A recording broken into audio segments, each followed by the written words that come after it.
Ever wondered why some people always seem to get what they want? The secret lies in the power of negotiation. This art, this dance of dialogue, is a cornerstone of human interaction. It's not just about haggling at the market or brokering a business deal. Negotiation is a valuable skill that comes into play in every professional field, from the corporate boardroom to the artist's studio. Whether you're a CEO or a freelancer, mastering negotiation can propel your career forward. The book Getting to Yes by Roger Fisher has become a seminal work in this area. It's not just a guide, it's a game changer. It offers a fresh perspective on negotiation, a way to find solutions that satisfy all parties involved. It's about creating win-win scenarios, not about defeating an opponent. So what makes Getting to Yes a must-read for those looking to improve their negotiation skills? Let's delve into it. Roger Fisher's Getting to Yes introduces us to the concept of principled negotiation. But what does it exactly mean? Principled negotiation is a strategy that aims to find a solution beneficial for all parties involved. It's not about winning or losing, but about reaching an agreement that respects everyone's needs and interests. Now, how do we achieve that? Fisher introduces 4 main principles that guide us through this process. Firstly, we should separate the people from the problem. This means understanding that the other party, just like us, is a human being with emotions, values, and biases. We should not see them as the problem, but as partners in finding a solution. This perspective allows us to approach the negotiation more humanely and less antagonistically. The second principle tells us to focus on interests, not positions. Behind every position lies a set of interests or needs that we must uncover. For instance, if 2 chefs are arguing over the last lemon in the kitchen, the underlying interest might not be the lemon itself, but perhaps the need to garnish a dish or to add a tangy flavor. Identifying these interests can help us devise solutions that satisfy both parties. Thirdly, we should invent options for mutual gain. This involves brainstorming creative solutions that cater to the interests of all parties. The key is to think outside the box and not to dismiss any idea prematurely. Remember, the goal is to enlarge the pie, not just divide it. Lastly, Fisher advises us to insist on objective criteria. This means grounding our decisions on fair standards or market value rather than subjective opinions or egos. This approach helps to keep the negotiation impartial and balanced, ensuring that the outcome is fair for everyone involved. These 4 principles are the foundation of effective negotiation, but how can they be applied in real-life scenarios? Knowing the principles of negotiation is one thing, but how can you apply them in your day-to-day negotiations? Imagine you're a business executive hammering out a deal with a potential partner. You want to secure the best terms for your company, but you also want to maintain a good relationship with your counterpart. Here, the principle of separating the people from the problem comes into play. Instead of viewing your counterpart as an adversary, view them as a collaborator working with you to solve a problem. Frame discussions around shared interests and common goals. This approach fosters a sense of camaraderie and mutual respect, paving the way for a win-win outcome. Let's take another scenario. You're negotiating a raise with your boss. Instead of focusing on your personal needs, such as rent or bills, focus on objective criteria. This is the principle of focusing on interests, not positions. Highlight your contributions to the company, industry standards for salaries, or the cost of living.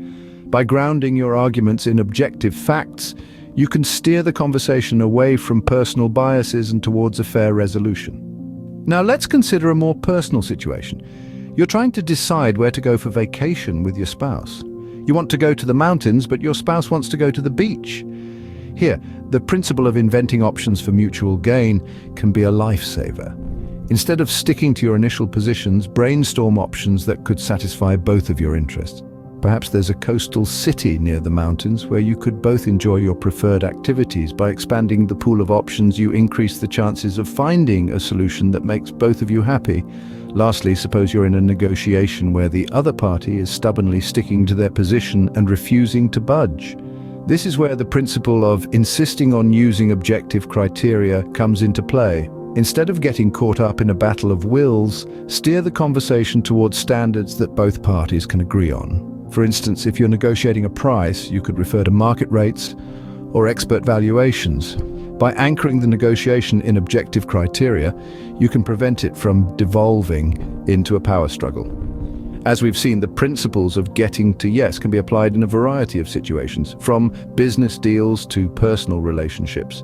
The key is to shift your mindset from winning against the other party to collaborating with them to find a solution that benefits everyone. So next time you find yourself in a negotiation, remember these principles and think about how you can apply them to your situation. The power of negotiation lies in its application, but what if you encounter resistance? Negotiation isn't always smooth sailing. There will be obstacles, but how can you navigate through them? Let's dive in. First up, stubbornness. We've all encountered the immovable object, the person who just won't budge. So how do you deal with it? Remember the principle of focusing on interests, not positions. If the other party is stuck on their position, try to understand their underlying interests. What are they really after? Understanding this can help you propose alternatives that might be more appealing to them, breaking the deadlock. Next, power imbalance. Sometimes you may find yourself in a negotiation where the power is skewed and it feels like David versus Goliath. But remember, even David had a strategy. Use the principle of objective criteria. Establish standards or benchmarks that are independent of either side's will. This can help level the playing field and ensure a fair negotiation process. Then there's the lack of trust. Negotiation can be challenging when the parties don't trust each other. But here's where the principle of separating the people from the problem comes in. Look at the issue at hand objectively, without letting personal feelings cloud your judgment. If trust is low, aim for small agreements first to build up confidence on both sides. And finally, what about when the other party uses dirty tricks or deceptive tactics? The principle of focusing on options for mutual gain can help here. If you can show them that an honest win-win solution is possible, they may be less likely to resort to underhanded tactics. Remember, these are just tools in your negotiation toolbox. They're not foolproof and they're not one-size-fits-all, but they can help you navigate the rough seas of negotiation and make progress where you might otherwise be stuck. Overcoming obstacles is crucial in negotiation, but remember, the goal is not just to win. The goal of negotiation isn't to win or lose, but to reach an agreement that benefits all parties involved. So what does this mean? Well, let's delve into it a little deeper. In the world of negotiation, it's easy to fall into the trap of seeing the process as a battle of wills, a game of us versus them. But this mindset can lead to destructive outcomes, damaging relationships and creating a lose-lose situation for everyone involved.